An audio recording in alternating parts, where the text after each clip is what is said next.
Hello दोस्तों, स्वागत है आपका अपने यूट्यूब चैनल अंबुज पाठशाला में। तो इस वीडियो में हम लोग JAC board weekly test class 12 का जियोग्राफी का मोस्ट इम्पोर्टेंट वायरल प्रश्न पत्र देखने वाले हैं। यहाँ से क्वेश्चंस आपके एग्जाम में देखने को मिलेगा। आपका नेक्स्ट वीकली टेस्ट एग्जाम होने वाला है 26 अक्टूबर को, और इस वीडियो में हम लोग ऑब्जेक्टिव प्लस सब्जेक्टिव दोनों क्वेश्चन देखेंगे। सबसे पहले हम लोग यहाँ पर ऑब्जेक्टिव क्वेश्चन करेंगे, इसके बाद सब्जेक्टिव क्वेश्चन करेंगे। तो वीडियो बहुत ही ज़्यादा इंपॉर्टेंट होने वाला है। चलिए वीडियो को स्टार्ट करते हैं। वीडियो को स्टार्ट करने से पहले चैनल पर नए होंगे तो चैनल को सब्सक्राइब करके जरूर रख लीजिएगा। साथ ही वीडियो को अपने दोस्तों के पास भी शेयर कर दीजिएगा। और लेटेस्ट अपडेट और PDF वगैरह के लिए आप लोग टेलीग्राम ग्रुप और व्हाट्सएप चैनल दोनों को ज्वाइन जरूर कीजिएगा। दोनों का लिंक डिस्क्रिप्शन में दिया हुआ है। साथ ही इंस्टाग्राम का भी लिंक डिस्क्रिप्शन में दिया गया है। तो इंस्टाग्राम को जरूर फॉलो कीजिएगा। आपका कोई भी पर्सनल डाउट या फिर इश्यू हो, आप लोग मुझे वहाँ पर डायरेक्टली DM कर पाएंगे। तो चलिए स्टार्ट करते हैं बिना देरी किए, और एक एक करके सारे क्वेश्चंस को यहाँ पर डिस्कस करेंगे। हिंदी इंग्लिश दोनों मीडियम में है, तो दोनों मीडियम में बताऊंगा, बस एक एक करके देखिएगा। तो देखिए पहला प्रश्न क्या है, निम्नलिखित में से कौन सा एक तृतीय क्रियाकलाप है। तो इंग्लिश में देखिएगा तो यहाँ पर आपको क्या मिलेगा, विच of the following is a tertiary activity. तो टर्शियरी एक्टिविटी कौन सा है इन चारों ऑप्शन में से। चारों ऑप्शन को एक बार देखिए।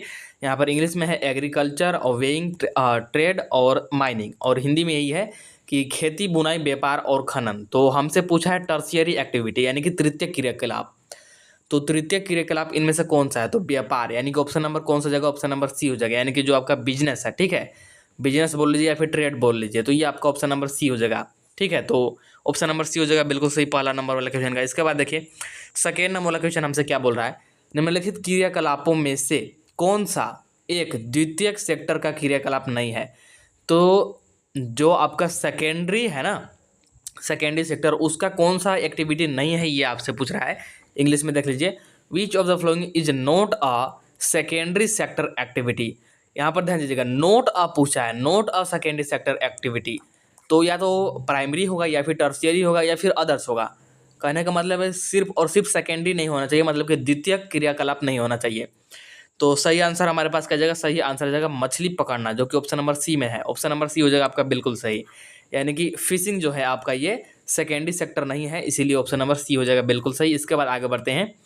तो तीसरा का प्रश्न देखिए, निम्नलिखित में से कौन सा एक सेक्टर दिल्ली, मुंबई, चेन्नई और कोलकाता में सर्वाधिक रोजगार प्रदान करता है। तो जैसे ये बड़े बड़े शहरों का इसने नाम दे दिया, दिल्ली, मुंबई, चेन्नई और कोलकाता है, तो कौन सा सेक्टर है जो सर्वाधिक रोजगार प्रदान करता है, ये आपसे पूछ रहा है। ठीक है, which sector provides the most employment in Delhi, Mumbai, Chennai and Kolkata. तो ये मतलब थोड़ा सा भी चैप्टर पढ़ेंगे तो बहुत सिंपल इसका आंसर आ जाएगा, जो कि राइट आंसर है हमारे पास। कौन सा, सेवा क्षेत्रक, या फिर इसी को हम लोग क्या बोलते हैं, इसी को बोलते हैं हम लोग तृतीयक क्षेत्रक, जो कि कौन सा ऑप्शन में है, ऑप्शन नंबर यहाँ पर आपको C दिख रहा होगा। ठीक है, तृतीयक।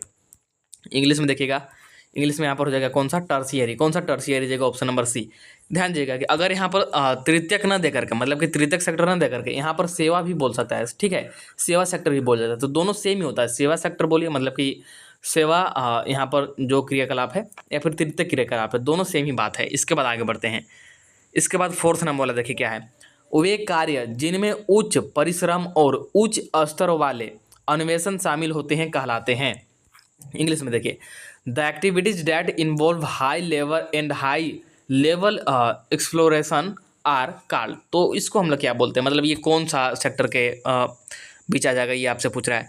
तो सही आंसर की बात करें तो हमारे पास क्या जाएगा, सही आंसर जाएगा यहाँ पर क्या है, प्राथमिक है, पंचम है, द्वितीयक है और तृतीयक है। एक मिनट, तो यहाँ पर आई थिंक कुछ मिस्टेक है।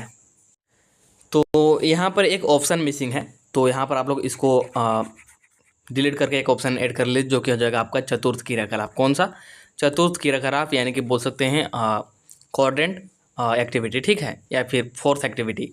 तो ऑप्शन नंबर यहाँ पर D हो जाएगा करेक्ट। ठीक है, मतलब ये जो एग्जाम्पल दिया गया है ना, या फिर ये जो आपको बोला गया है यहाँ पर परिभाषा, ये क्या कहलाता है, तो चतुर्थ क्रियाकलाप कहलाता है। ठीक है, तो यहाँ पर आपका आ जाएगा कौन सा, तो क्वाड्रेंटिक आ जाएगा, जो कि ऑप्शन में गिवन है, कोई बात नहीं। इसके बाद आगे बढ़ते हैं। तो इसके बाद 5 नंबर वाला क्वेश्चन देख लीजिए कि निम्नलिखित में से कौन सा क्रियाकलाप चतुर्थ सेक्टर से संबंधित है। Which of the flowing activity is related to quaternary sector. तो सही आंसर क्या जाएगा, एक बार ऑप्शन को देखिए, इंग्लिश में भी देख लीजिए और हिंदी वाले हिंदी में देख लीजिए। तो सही आंसर हमारे पास क्या जाएगा, सही आंसर जाएगा विश्वविद्यालयों का अध्ययन, यानी कि ऑप्शन नंबर क्या जाएगा, ऑप्शन नंबर यहाँ पर जाएगा बी करेक्ट, यानी कि जो आपका विश्वविद्यालयों का अध्ययन है ये चतुर्थ सेक्टर यानी कि कोऑर्डिनेटरी एक्टिविटी में आ जाएगा, जो कि यहाँ पर आपको दिख जाएगा यूनिवर्सिटी रिसर्च यानी कि ऑप्शन नंबर बी। इसके बाद देखिए 6 नंबर वाला, निम्नलिखित कथनों में से कौन सा एक सत्य नहीं है। तो यहाँ पर देखिए सबसे पहले आपको 4 ऑप्शन गिवन है, 4 ऑप्शन में से एक इनकरेक्ट है, मतलब कि सही नहीं है, वही आपको बताना है। Which of the following statement is not true, not true आपको बताना है। 4 ऑप्शन को आप लोग देख सकते हैं, थोड़ा सा इसको स्टॉप करके पढ़ सकते हैं। इसके बाद अगर सही आंसर की बात करें तो हमारे पास क्या जाएगा, सही आंसर आ जाएगा हमारे पास कि बीपीओ के पास केपीओ की तुलना में बेहतर व्यवसायिक अवसर होते हैं। ये जो है आपका स्टेटमेंट सत्य नहीं है, इसीलिए ऑप्शन नंबर सी हो जाएगा बिल्कुल सही। इंग्लिश में देखिएगा तो BPO has better business opportunities compare to KPO, ठीक है। तो ऑप्शन नंबर सी हो जाएगा बिल्कुल सही। इसके बाद देखिए 7th नंबर वाला क्या है कि स्वर्ण कॉलर का संबंध निम्न में से किस आर्थिक क्रियाकलाप से है। तो golden collar is associated with which economic activity. तो यहाँ पर जो भी है यहाँ पर आपको दे दिया गया है सारा कि प्राथमिक, द्वितीय, चतुर्थ या फिर पंचम। तो सही आंसर की बात करें तो हमारे पास क्या जाएगा, सही आंसर जाएगा पंचम क्रियाकलाप। कौन सा पंचम, यानी कि ऑप्शन नंबर डी करेक्ट, ठीक है। यहाँ पर देख लीजिए तो क्वाइनरी एक्टिविटी इसको हम लोग बोलते हैं इंग्लिश में। इसके बाद आगे बढ़ते हैं तो नेक्स्ट देखिए हमारे पास क्या है कि समतल पृथ्वी पर कितना प्रतिशत जल पाया जाता है। सॉरी, समस्त, मतलब कि पूरे पृथ्वी की बात कर रहा है। समस्त पृथ्वी पर कितना प्रतिशत जल पाया जाता है। What percentage of water is found on the entire earth, entire earth बोल दिया, ध्यान दीजिएगा। तो सही आंसर की बात करें तो क्या जाएगा 71%, कितना 71%। इसने समस्त पृथ्वी बोल दिया, मतलब पूरा हमारा जो ग्लोब है ना, पूरा ग्लोब की बात करें तो 71% क्या है, जल है।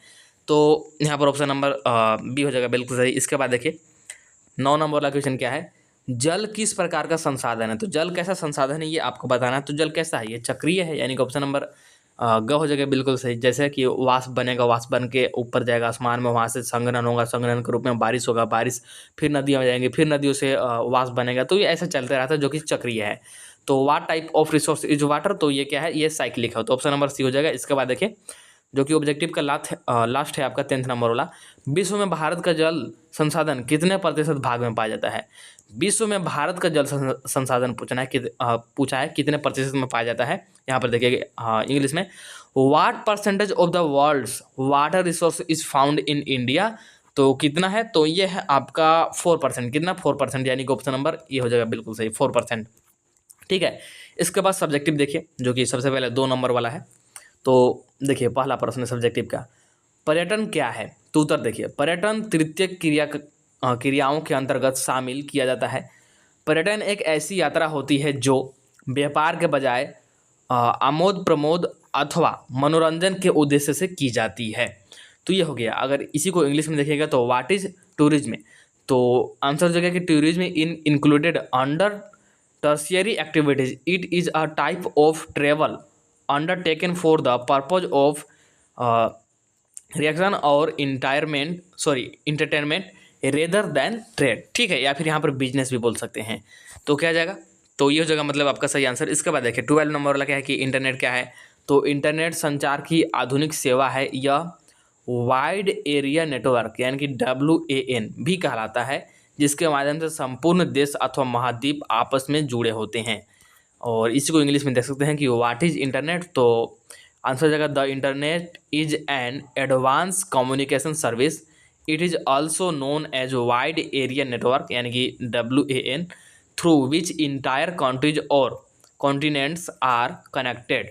तो ये हो जाएगा आपका बिल्कुल सही जवाब। इसके बाद देखिए यहाँ पर ये 3 मार्क्स वाले प्रश्न आ गए, यानी कि 3 नंबर वाला प्रश्न, जल संभर क्षेत्र से आप क्या समझते हैं। तो जल संभर एक ऐसा क्षेत्र है जिसका पानी एक बिंदु की ओर प्रवाहित होता है जो इसे मृदा और जल संरक्षण की आदर्श नियोजन इकाई बना देता है। तो ये हो जाएगा बिल्कुल सही जवाब 13 नंबर वाले का। और यहाँ पर इंग्लिश में है कि what do you understand by the term water set. तो आंसर आप लोग देख लीजिएगा, क्योंकि दोनों में अगर पढ़ करके बताऊंगा तो वीडियो बहुत लंबा निकल जाएगा। इसके बाद देखिए 14 नंबर वाला, यमुना नदी किन किन स्थानों पर सबसे अधिक प्रदूषित नहीं है। तो सबसे अधिक प्रदूषित नहीं है ये आपसे पूछा है, ठीक है। तो दिल्ली और इटवा के बीच यमुना नदी सबसे अधिक प्रदूषित नदी है। एक मिनट यमुना नदी किन किन स्थानों पर सबसे अधिक प्रदूषित नदी है। अच्छा, सबसे अधिक प्रदूषित पूछा है इसने, ठीक है। तो सबसे अधिक प्रदूषित कहाँ है, तो दिल्ली और इटवा के बीच जो यमुना नदी है ना, मतलब जो दिल्ली और इटवा के बीच में इसका जो जो भी क्षेत्रफल है वहाँ पर ये सबसे ज़्यादा प्रदूषित है। इसके बाद इसी को इंग्लिश में देख लीजिए, eight which locations is the Yamuna river most populated. तो राइट आंसर क्या जाएगा, the Yamuna river is most populated between Delhi and Itwa. इसके बाद देखिए 15 नंबर वाला जो कि 5 मार्क्स वाला क्वेश्चन है, 5 मार्क्स में 2 क्वेश्चन रहेंगे। तो पहला देखिए, आधुनिक आर्थिक विकास में सेवा सेक्टर की सार्थकता और वृद्धि की चर्चा कीजिए। आधुनिक आर्थिक विकास में, ठीक है, सेवा सेक्टर, और सेवा सेक्टर को ही हम लोग टर्शियरी सेक्टर बोलते हैं, यानी कि तृतीयक क्षेत्र बोलते हैं। तो ध्यान दीजिएगा, दोनों में आपको कंफ्यूज नहीं होना है। और जहाँ तक मुझे पता है कि आपको तो पता होगा कि सेवा सेक्टर को ही बोला जाता है तृतीयक क्षेत्र। तो आंसर देखिए, सेवा सेक्टर व्यापार, परिवहन, संचार और मित्रों व उच्च स्तरीय सेवाओं से संबंधित गतिविधियों को समाहित करता है। इन गतिविधियों को सामान्यतः तृतीयक एवं चतुर्थ क्रियाकलापों के अंतर्गत रखा जाता है। सेवाएं वास्तव में क्रियाकलाप हैं, आगे देखिए, जिनमें वस्तुओं का उत्पादन प्रत्यक्ष रूप से नहीं होता। इस प्रकार विभिन्न प्रदेशों के आर्थिक विकास में सेवा सेक्टर की सार्थकता है। वाणिज्यिक सेवाएं, किसी देश की वाणिज्यिक सेवाओं में हो रही वृद्धि उसे देश के, आगे देखिए, आर्थिक विकास के स्तर का भी मापदंड बनाती है। संचार सेवाएं, संचार सेवाओं के विभिन्न माध्यम जैसे डाक, मोबाइल, टेलीविज़न आदि आर्थिक विकास के नए मार्ग खोल रही है। उच्च स्तरीय सेवाएं, तो उच्च स्तरीय सेवाएं में क्या जाएगा कि सूचना प्रौद्योगिकी, शोध, प्रशासन आदि उच्च आर्थिक विकास वाले देशों की पहचान बन चुकी है। और इसी को अगर आप लोग इंग्लिश में देखना चाहें तो यहाँ पर इंग्लिश में दिया गया है, इसको आप लोग वीडियो को स्टॉप करके देख लीजिएगा, ठीक है।